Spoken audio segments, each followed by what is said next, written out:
Okay, so what I'm going to do is I'm going to show you how you can control multiple timelines from the buttons that we've made. You'll see that my thing looks a bit different because I'm doing this at home, so I had to rebuild it a bit.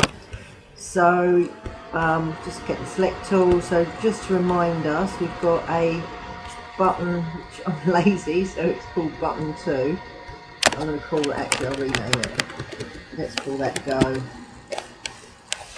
See if it will cope with that. And that one's pause.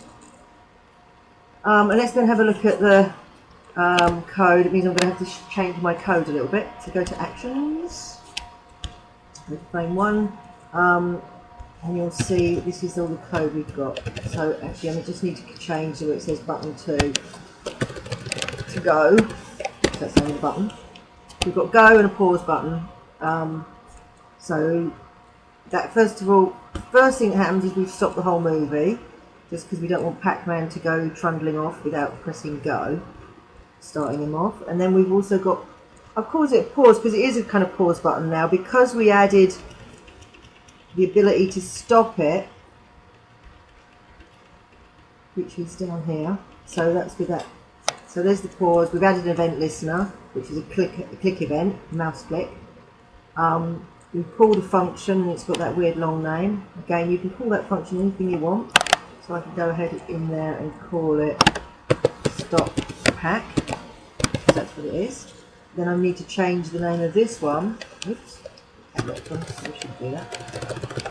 Take away that one and call that one stop pack as well.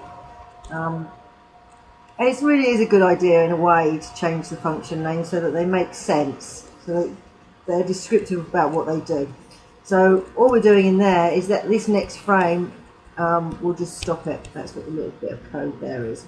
Now if you remember from the end of the last one, probably you've just done, what we did initially, we had go to, on the go button, we had go to and play, open brackets, and then we had a frame number, and we changed that frame number to current frame plus 1, and that was so that when we paused it, it would not go jumping back to the beginning again. So we press go and off he goes, and then when we press pause, it kind of pauses, it stops it, and then when we go again, oops, let's put the keys, then when we go again, it goes all the way back to the beginning again. And if you remember rightly, what we were talking about was the ability to not only control the main timeline, which this is the main timeline, where he goes zooming around the maze, but also to control him, because it's a bit ridiculous that he's got his mouth opening and closing. So what I'm going to show you how to do, is very simple, is to, when I click on the go button, his mouth will begin opening and closing. It will start off closed, I think, and then on the stop button, when you press stop, not only will he stop going around the maze, but his mouth will stop opening and closing. So let's show you how to do it. It's easy peasy. First thing we've got to do, which is the most important thing really, is to select our Pac-Man movie clip and give him a name, and I've called him Pac, because that's what he is. You can call it Pac-Man or whatever you want. So he's got to be named. If you don't name him, nothing's going to happen. And then all we're going to do is we're going to select the go button, double click, oops, sorry, select the go button, and then what we're going to do is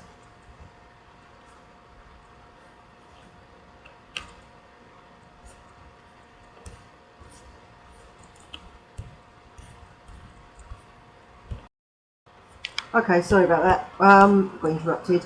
So first thing we're going to do is we are going to tell the Pac-Man to stop, because we want him in his initial state, we don't want his mouth opening and closing. So you can see here, this will give you a clue how we do the rest of it actually. So instead of it just saying stop there, what we're going to do is we're going to declare Pac-Man, there he is, Pac, and I'm simply going to type pac.stop, open, close brackets, semicolon. So you can see it's very similar to stopping the whole movie, but we've just told an individual movie clip to stop. So let's see whether he stops. There we go, he's not opening and won't closing his mouth now. He's still not. Okay, so he won't ever open and close his mouth because we've just told him to stop. So what we've done, in effect, I'll show you, as you can probably, just in case you're getting confused, inside, this is our Pac-Man movie clip, which we've told to stop. If I double click him, you can see that he's got a number of frames, and that's the opening and closing mouth. So what we've done is we've stalled him really on frame 1. So we've told him not to play. So what we're going to do now is go in and use the go button and tell him to start playing. So the way that we do this, oops, she says, let's go look at the actions. So we're going to look at the actions for, we want the go actions, which is there. So all we're going to do here is we're going to say pack again, because that's the movie clip we want to play. As you may be noticing now, I'm just going to do it and then I'll explain to you. Pack dot play, open close brackets, semicolon. Okay. Now this is inside the function. There's the go button. We've got an add event listener. It's an event is click.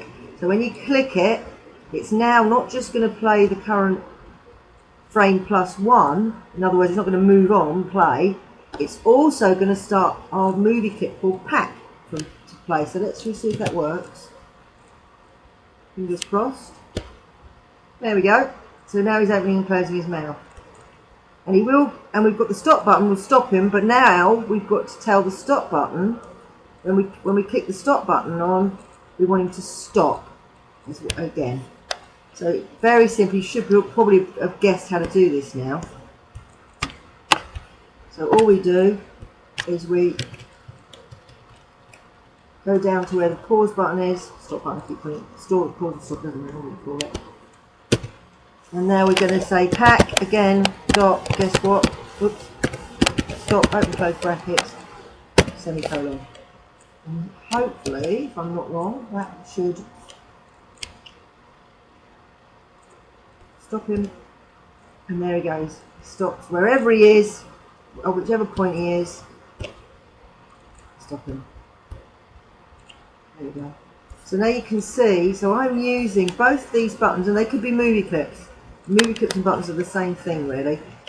Basically an area, an active area that I click on, attach an action to it, so it becomes active. I can do not just 2 things, which we've done here today, but I could make a lot of different things happen when I click on something, or when I mouse over it actually, it makes no difference. So hopefully that will begin to show you the power, so I could have the power of Flash controlling lots and lots of different movie clips, having lots of different things happen. Hopefully you can begin to see how this can be a game, how you can make something interactive, how you can make your interactive, you can make your painting, your animated painting somewhat interactive. That's it.